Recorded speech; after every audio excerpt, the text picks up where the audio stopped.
Welcome to Rhyme and Reason, the podcast where music meets meaning. I'm your host, Priss. Join me as we dive into the stories behind the songs, exploring the rhymes that make us move and the reasons that make us think. Across all genres, we'll dissect the lyrics, analyze the beats, and uncover the hidden gems that make music magic. Let's get into the rhythm. New episode every week. Rhyme and Reason, where every note has a story.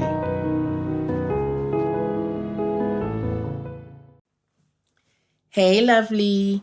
It's your girl, Priscilla, and I'm so glad you were able to join me on my podcast, which is Rhyme and Reason with Priss. I'm really excited about the show that we have today. First of all, I would like to thank you for all the feedback that we've been getting since the first episode. And I endeavor to keep improving, to keep working on your points, and to give you the very best that I can possibly give you on this show. I know music means a lot to me, so I can only imagine how much it means to you. So I'd love to treat that with the respect that is warranted. So today we have a very special guest. He's very special to me, and he is one of the people that I find very wise, very passionate about what he does. I will introduce him a little bit later. As usual, if you like what you hear and you would like to enjoy this with your lovelies, feel free to share. I would really appreciate if you can follow, subscribe, do whatever you need to do to keep in touch with me, to keep in the loop with Rhyme and Reason with Priss. So if you want to go and like, follow, share all our pages on every platform, and to also give me some feedback. Keep it coming. I would like to keep improving. So having said that, we will talk about the song that we are discussing today. So today we'll be talking about Africa by the band Toto. So this song is actually, it's been 42 years actually. Yeah, so it was made in 1982 by this, okay, we're going to edit that part in. Okay, carry on. So this timeless classic is a very beloved anthem. It resonates with so many people and so many audiences around the world. It is the epitome of sing-along songs. So I'm really excited to talk about it.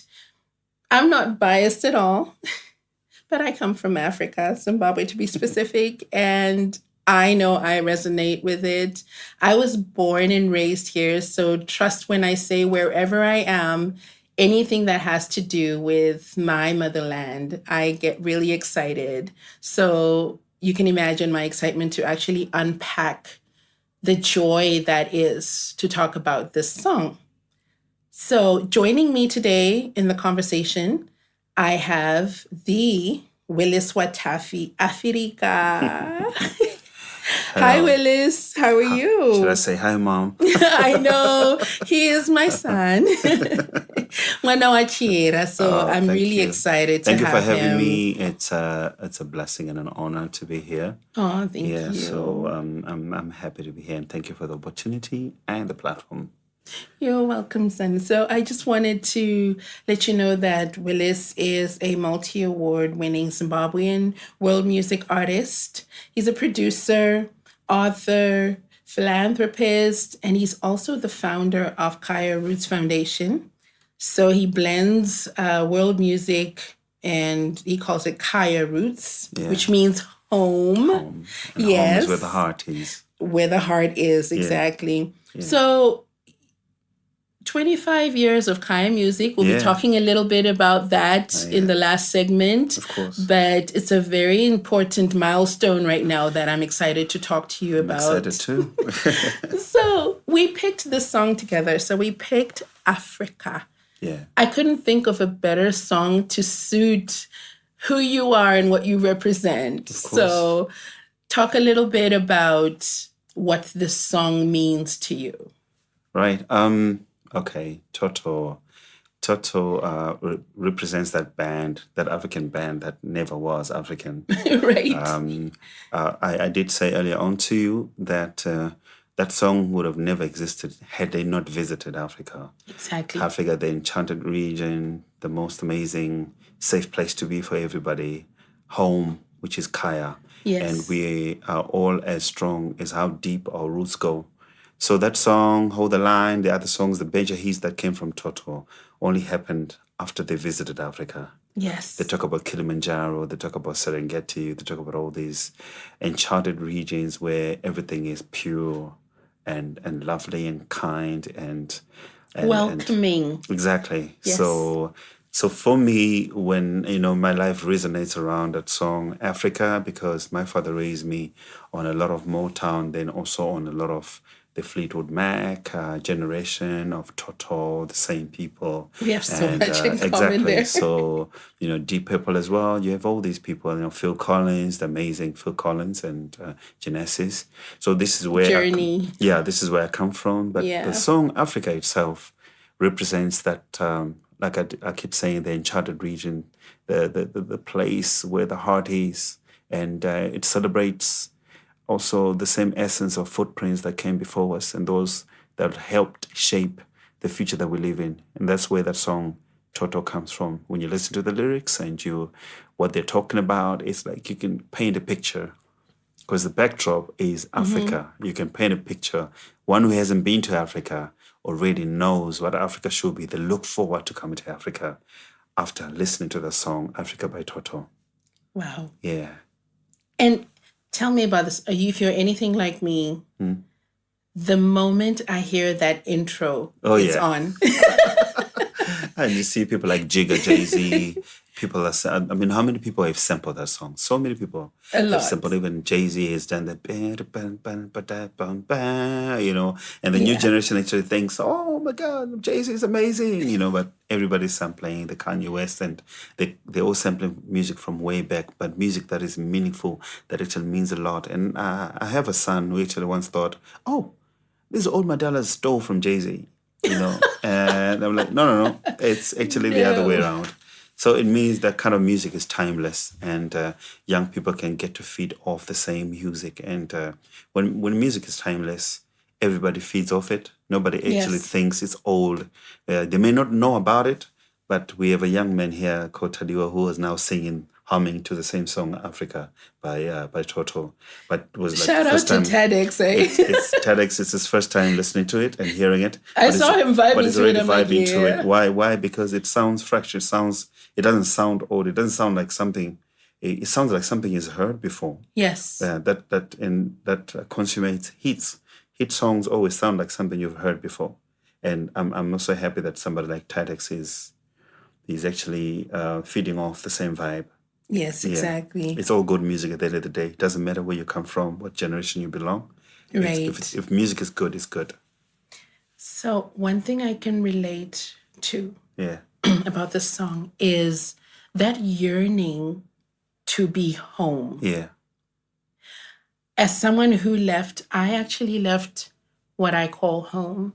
I left when I was very young, and I stayed away for a very long time. Yeah. And that yearning never really goes away. Yeah.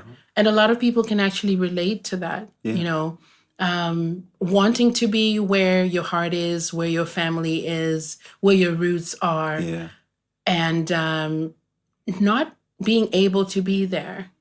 But then when you listen to songs like this, they make you feel like it's okay. Yeah. It's okay to feel that way because you're not exactly where your heart wants to be. Yeah. I mean, I love my new home in Canada. I will not take away from all the opportunities I have received from being there, and I continue to love it as my second home. Of course. But there's something about being away from home. Yeah. So this song really hits. It hits close to home, so to speak. It does remind me. Yeah.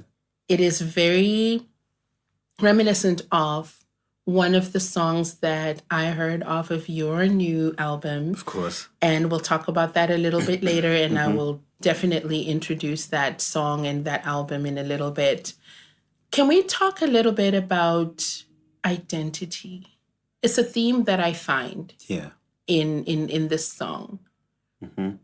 So I find that there's this yearning to be somewhere where you're welcomed. Yeah. You know? Yeah. Our umbilical codes, speaking from where I come from, having had two extremes, having been raised in the rural areas in the sticks, having done everything everybody in the rural does, and then moving to the affluent cities, parts of the city suburbs, you find that that idea you're talking about has everything to do with where, like you said before, where you feel welcomed, where you feel you're part of that culture, that society, even if you never grew up there. Yes. Like we're going back to the song by Toto, Africa. They only needed to have visited. Yes. They only needed to visit Africa, and everything was unlocked. Yes. They've been singing before that. They did a lot of songs before that.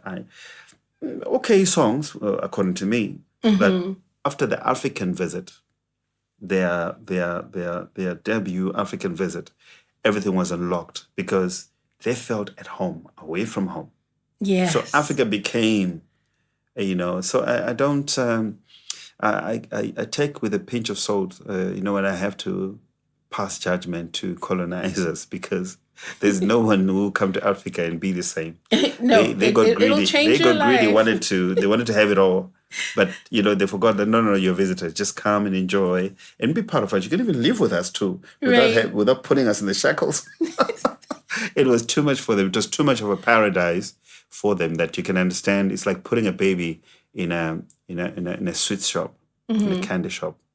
I had a niece once I took to this place called Sweets for Heaven. It's been shut down now.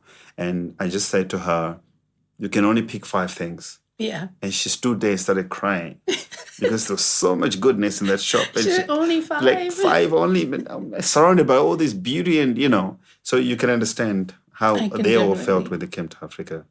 That's really true. And I think we can also extend that into not actual places, but just a space in time where you felt your best. Exactly. That yearning of, I want to go back to this place of emotional wellness. I want to get back to this place of peace and belonging, and not necessarily the place Africa. I mean, it literally that's what it means. Your paradise. For me. Your paradise. Your paradise. It doesn't matter where you are. It's more a state of the mind than it is a place, a physical place. The unlocking of the artwork and the art form that happened when Toto came, they had to be in the place. Right. But that place they carried with, because I doubt they even wrote that song here in Africa. No. It was after the experience. Yes, that they because wrote they were talking about yearning to be, they wanted to go back. So they'd gone back home and they were like, oh my gosh, I have another home. So the place of wellness, usually we achieve that when we start, what can I say? When we start remembering the things that matter the most. Yes. And none of that is material. Yes. Yeah, none of those things that can't make buy us. it. Yeah, exactly. You can't buy it. You can't pay any amount of money to buy that wellness, that place of being where you feel everything is at equilibrium, where you have a balance, total balance in almost everything. And that place, we achieved it when we were young, when we had the so-called no worries. But the place, we only felt that way when we had love, when we had acceptance, no judgment. It didn't even matter how many toys we had or lack thereof. We managed to feel that way, the same wellness space, when everything was one. Yes. And no material things will ever give you that satisfaction. Exactly. Yeah. Right. Yeah. Can I share something personal? Yeah. And I'm finding with every podcast, I'm dropping little nuggets about Right. something personal. Oh, of but course. I'm going to go ahead and share something here because I feel it's relevant. Right. Having been away from home for so long, Yeah. I got into a space where I was so overwhelmed with, just that need to be Yeah. home. Yeah. I was carrying a lot more than I could handle. Of course. And I went back and forth with the decision to come home. I needed, when I finally decided, I think I need to go home. Because at first I was trying to juggle it and I was trying to, all these other resources that are, course. available to me, which I'm thankful for. Yeah. But there's a certain despair that just needs home. That's true. And when I realized that, it was a life-changing moment for me. Yeah. And you know what? Everything else in my life kind of pushed me to that decision, to where it wasn't even a decision anymore. Exactly. It was just like, oh, I gotta go home. Your I gotta life go was home. now just gravitating towards home. It was now, whether by actually, choice or not. Mm-hmm. I'm not exaggerating when I say it felt life or death. Yeah. Yeah. And when I made that decision to come home, I chose life. Yeah, exactly. And I was like, I'm just gonna take some time, and I'm gonna go home. Yeah. Yes. Because that thought wouldn't exist if everything was okay. No. Yeah. No. It meant there was a void that needed filling. And you see me now. Yeah, I see you, bubbly and all glowing. This is the you're real smiling, you.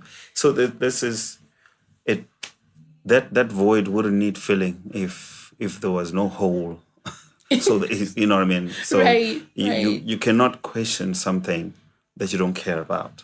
This song really. Yeah, it does, because they were in a space of equilibrium and total balance. Mm-hmm. They came to a place where it was a heaven, paradise, and experienced something they'd never seen before, only to go back and have amazing inspiration unearthed out of their souls and spirits to put on paper and write a song called Africa. Right. That no African. Why did no African write that song called Africa? I didn't write Africa. Yeah, why? Because we live in the heaven. Right. So we trivialize what we have until somebody else comes here. Somebody else comes here and they, oh my gosh, do you guys know what you have? And I'm like, because that's what's happening right now. There's an exodus of people leaving Africa, and there's also an exodus of people coming into Africa to own spaces. Definitely. And you're running away from what somebody else is dying to have. Right. Because mostly we're thinking with our tummies, mostly things to do with policy, things to do with economics and things everything beyond else. our control. Beyond our control. Yeah. But, ceteris paribus, all things being equal, you would stay in Africa and flourish. Because this is heaven for a lot of people. That's why when visitors come here, they're like, oh my gosh, you guys, do you know what this is? Why? Because we're carrying something. So you wouldn't write about Africa, but you would write about Africa once you leave Africa. And I'm like, oh my gosh, like you're coming back home. Yeah. So you know what you left behind. So this is your Africa. Another thing, growing up, I wasn't big on Sungura. Okay. I'm just putting it out there. Yeah. I was actually more into, like I said, 90s R&B stuff that's not from here. Like, I'm just being real. Yeah. And when I was away, right now, if you look at my playlist, it's very Zimbabwe heavy. Exactly. It's very Africa heavy. Exactly. You'll look at, when Spotify does that thing at the end of the year where they tell you what you've been listening of course. to. They give you a you'll brief find summary of what you've been listening to, what you've been consuming. Yes, you'll find that probably the top 10 will have at least half of them being from Zimbabwe. Exactly. Zim gospel music, Zim, like literally African music. Yeah. It's when you're away, that's all you have to hold on to sometimes. That's true. Yeah. Yeah. So yes, we are definitely Toto when we're out here. When we're out there. Oh, yeah, that's true. That's so true. We can relate. That is so true. So thank you for helping me pick the song and for talking. Is there anything else you wanted to say about the song before we move on to... No, I just want to say thank you, Toto, for the memories. Thank you, Toto, for the amazing music. Yes. Why am I saying that is we still resonate and dance to your music and we feed off your creations. Not only because you came to Africa, but it's a piece of artwork that should be imprinted on a canvas that is priceless. Because what you did what you did with Hold the Line, what you did with Africa is priceless. Yes. We can never pay you enough. That's so true. Yeah. So thank you, Toto. Thank you from Willis Wataffi Afirika. I am inspired totally by you and raised on your music. Thank you. Oh, that's amazing. So why I wanted to segue into your new album. Yeah, of course. I'm excited to talk about this because... Thank you. I'm excited too. Because honestly, it is an amazing piece of work. And I can't wait for, everyone to listen to it and enjoy it and be inspired by it. There's a very poetic take you take on your music. Like when you approach your writing, it's so poetic and it can resonate with just anybody. Thank you. So specifically the song Uzumba. Oh, yeah. Please tell us a little bit about that one, and I'll tell you why we're bringing it up. Okay. I guess that's another Africa by Toto. Yes. But it's the other way around. Mm-hmm. You see, nobody has empathy, rather. Not sympathy, but empathy for the diaspora. The guy who has left the country to go out there and fend for the family or fend for himself. Yes. So they thought. What usually happens is the people back home, the TEDx and everybody else are getting the World Remit notification to go to Mkuru, to go to World Remit and pick up, money for this, money for that, money for sneakers, for school fees, rent, or building a house, whatever it is. Mm-hmm. But nobody has empathy for the diaspora to think, what exactly are they going through to provide for the families back home? Because I remember checking out the summary on how the kind of remittances that are made into Africa. I think Nigeria alone was around in the region of 7 billion, if not 10 billion US dollars remitted from everywhere else to Nigeria. Boy. So you see how diaspora is supporting Africa? Yes. But the story of Uzumba now, it talks about the empathy part of it, where you have a young man who thinks, let's say TEDx is here. TEDx is looking at some friends that left the country a long time ago. These guys, look, I think I can just go there. 5 years, I'm done. I'm working, I'm going to build a house, come back, and I'm flexing. Catching strays over here. You know what I mean? They wanna buy the house, they wanna get the girl, they wanna drive the car, the Lamborghini. They know there's that opportunity to achieve that in the UK or wherever else in the diaspora. Mm-hmm. But when TEDx goes out there, he sees a different story altogether. Yeah. Because he's living for himself, thinking he's going to work for himself just for 5 years. I'm back to Africa. But TEDx has no idea that he's gone there to work for the whole clan. Yes. So once he's there, there's demand this side. Yes. For TEDx, there's fees for Mzukuru, there's fees for that, fees for ABCD, or hospital bills for GoGo and ABCD.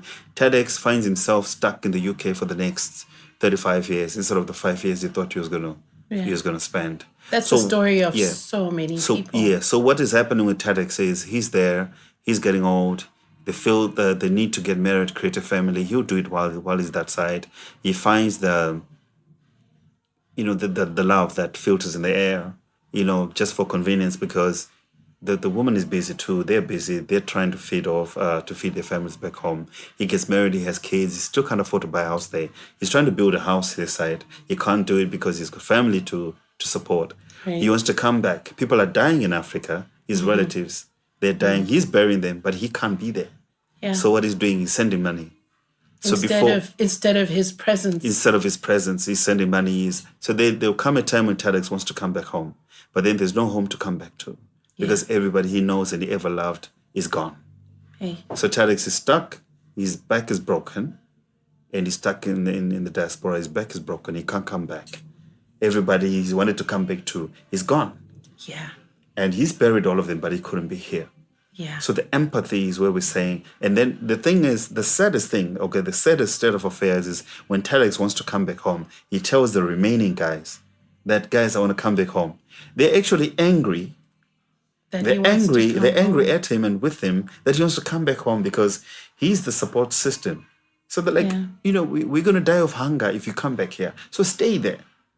Yeah. So whatever TEDx needs, his physiological needs are subjected to non-entity because he shouldn't feel anything. He's not supposed to care. He's not supposed to have feelings. He's not supposed to care about his life or whatever it is because you have family back home. You chose to go to work. I feel for the TEDx in your story. Yeah, so he had no idea that he's going to work for the client when he went. He thought he was just going to go for 5 years and come back home and flex. That's the word they use, right? Yeah. But then when he goes there, there's 8,000 cousins that he needs to send to school. Yeah. So before it happens, TEDx is 43, he's 80 years old, and he's coming back home to die. Yes.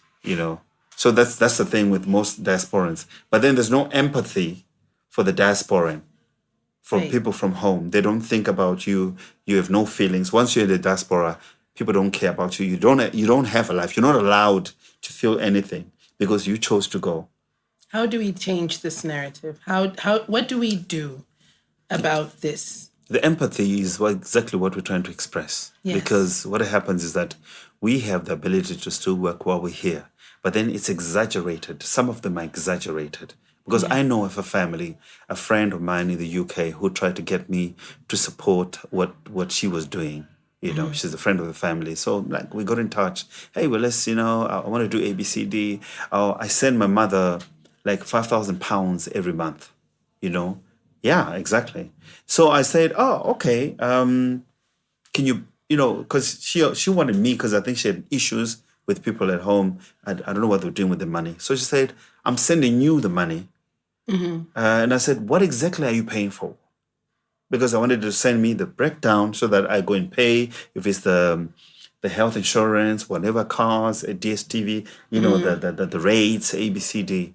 The figures I saw are nothing. They're nowhere close to what really things are because they're paying, DSTV was £200, $200 for DSTV. And I'm the full bouquet doesn't even cost, Yeah. So the health insurance, the gardener was $500. The maid was $800 or something like that. And so the mother was stifling money from the daughter. That makes me really sad. Exactly. So I ended up canceling the deal because I wasn't going to be able to do it. I wasn't okay with that. Yeah, I just said, you know what? I would have loved to do this for you, but I cannot. I cannot watch you. I cannot watch your life wasting away. You're working for these people that are actually lying to you about figures that don't exist. Figures that don't actually exist. Then this is happening. The song Uzumba. Uzumba. So this is the guy. Thank you for seeing these people. Yeah. So I'm coming back to. Thank you. So I'm coming back to TEDx. TEDx is sending £5,000 back home to a family that is partying and flexing because she has a son who refused to go to the UK. She's a citizen. She's asked the son to come to the UK because he knows he has to go and work. He doesn't want. He's receiving money from the mom just to spend, to go out, to have fun. Yes. I experienced that with my friend. And I couldn't. And I was saying, so TEDx is suffering, thinking that he's working for this family. I'm only laughing because TEDx is over here. He's right here. Yeah, I mean, he's on and He's right here. He's my young brother, so I can say anything about him. Besides, if he wants to fight, I can beat him up. If he. So this is a young man who's going out there to work for years and years and get stuck there. And there's emotional blackmail around him. They're telling him that you can't come back because everybody's going to die of hunger because you're the only way out for this family. But he's being told exaggerated figures, inflated figures that don't exist. Yeah. So he feels the need to stay there because he feels he's needed.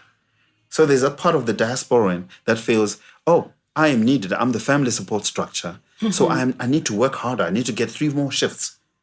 Yeah. Imagine you're doing that for a family that is busy inflating figures here in Africa. Yeah, that's So not the right. empathy is what I ask for from the families back home in Africa. Just I have think empathy. the people in the diaspora who are experiencing this Yeah, will have nothing but gratitude to you for seeing them because they feel seen. exactly. They feel understood. Exactly. And you know, sometimes that's all you need. Yeah. You need to feel understood. Exactly. You know, So that's hence the song. So for me, I felt thank you. I felt I needed to address it, and I felt the diaspora needed to know that you are seen, you are appreciated, and for the diaspora to even know what is going on back home. That Black tax is real. they missed out on a life for mostly nothing. Because this is the person that can't come back. Because you come back and everything is still the same way you left. Yeah. But you've been sending money for building. You sent money for a stand, and they told you they're building here and there. They didn't build anything. They told the reason, and because your family, you can't take them to court, and it wasn't done through the channels. You didn't sign anything. You can't prove it that you sent the money. You understand what I mean? Yeah. So at the end of the day, the diasporan is not understood. The diasporan is suffering. The diasporan is dying of heartbreaks because they're dropping. They're dying, and no one is telling us about the people that are dying of stress-related diseases. Diasporan, Yeah. we love you. We love you and we And hear we're you. sending you a big hug Of right course. now. We're not saying stop supporting. Oh, don't but stop. No. We're just telling you that we know the sacrifices. We appreciate the sacrifices that you you're make appreciated. every day for the families back home, because 80% of those families are genuine.